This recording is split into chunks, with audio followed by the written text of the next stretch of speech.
আসসালামু আলাইকুম। আজ ডিমের বড়া তৈরি করে আপনাদের দেখাবো। মাছের ডিমের বড়া, যে কোনো বড় মাছের ডিম দিয়ে এই বড়াটা করা যায়, খুবই ভালো হয় খেতে। ঘরে যা আছে খুব অল্প উপকরণ দিয়ে এই বড়াটা করা হয়। তা আমি তো এভাবেই করে থাকি। শুকনো খাওয়া যায় এভাবে সস দিয়ে, আবার গরম ভাতের সাথে খেলেও খুব ভালো লাগে। যে চলুন আপনাদের সাথে ডিমের বড়াটা রান্না করা শেয়ার করি।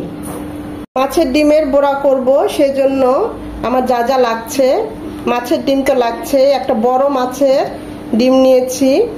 যে কোনো মাছের ডিমই দিয়ে এরকম বড়া করা যাবে। ইলিশ মাছের ডিম, রুই মাছের ডিম বা বোয়াল মাছের, যে কোনো বড় মাছের ডিম দিয়েই করা যায়। লাগছে পেঁয়াজ কুচি, রসুন কুচি, কাঁচামরিচ কুচি। এখানে যেহেতু আমি রসুন কুচি নিয়েছি তাই রসুন বাটা দেই নাই, শুধু হাফ চামচ আদা বাটা নিয়েছি। হলুদ গুঁড়ো নিয়েছি 1 চামচ, মরিচ গুঁড়ো হাফ চামচ, কারণ আমি কাঁচামরিচ কুচি নিয়েছি তাই মরিচ গুঁড়োটা কালারের জন্য নিলাম। লাগছে ভাজা জিরে গুঁড়ো 1 চামচ আর গরম মশলা গুঁড়ো হাফ চামচ। এগুলো সব, আর সাথে 1 পিস লেবুও নেব। 1 পিস লেবুর রসটা অনেক ভালো টেস্ট আনে, এটা অ্যাভয়েড করবেন না। এখন সব একসাথে ডিমের সাথে স্বাদ মতো লবণ তো লাগছেই, সব মাখিয়ে নেব।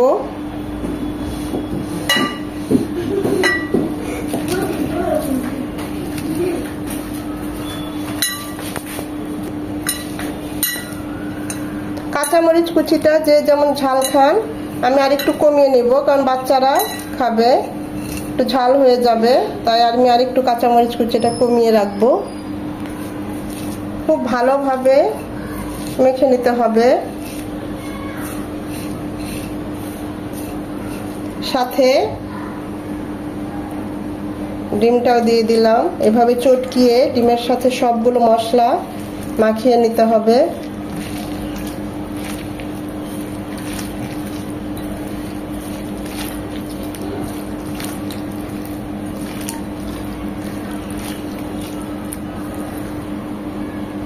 দু চামচ বেসন দিচ্ছি।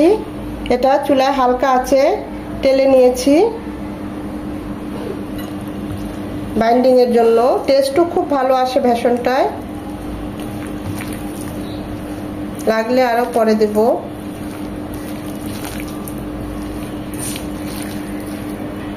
আমি আরো কিছুটা দিচ্ছি। এখানে মোট 4 চামচ বেসন ছিল।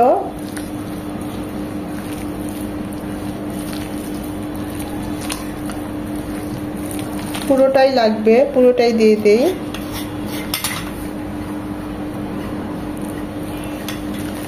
বেসনটা অবশ্যই এভাবে ভেজে দিবেন, হালকা আছে, কাঁচা বেসন দিবেন না।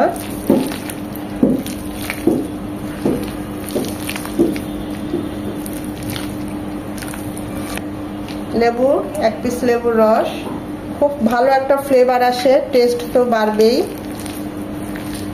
এটা রেস্টে রাখার কোনো দরকার নেই, আমরা সাথে সাথে এটা এখন ভাজতে চলে যাব।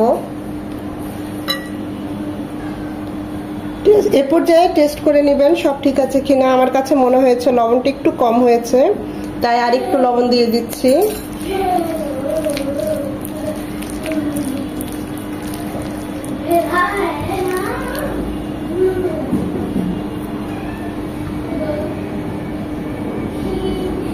বড়াগুলো ভাজতে, ডিমের বড়াগুলো ভাজতে খুব বেশি তেল লাগবে না।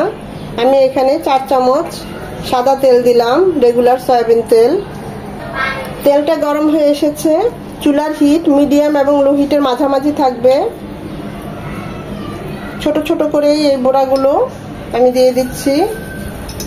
এটা আপনাদের পছন্দ অনুযায়ী, যে যেমন পছন্দ করেন, একটু চাপটা করে নিতে পারেন বা একটু বড় করে নিতে পারেন।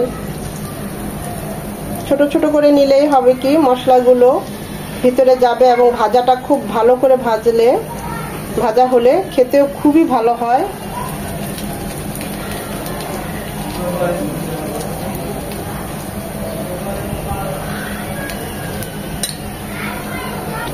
সাথে সাথে উল্টাবো না, 2 মিনিট পর উল্টাবো। লেবু পিসটা স্কিপ করবেন না, এটা দিবেন। টেস্টও যেমন বাড়বে, তেমন যে একটা আষ্টে গন্ধ থাকে মাছের বা মাছের ডিমের মধ্যে, সেটাও চলে যাবে। এটা খুব কড়া করে ভাজবো আমরা, উল্টিয়ে পাল্টিয়ে কড়া করে ভাজবো।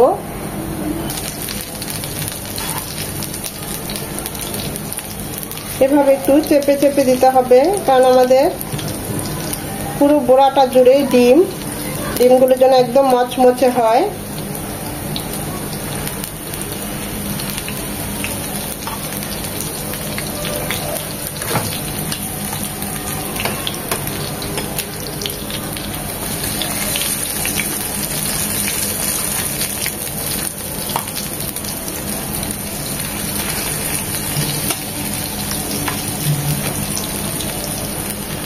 ওপাশটাও এরকম মচমচে করে ভেজে নেব।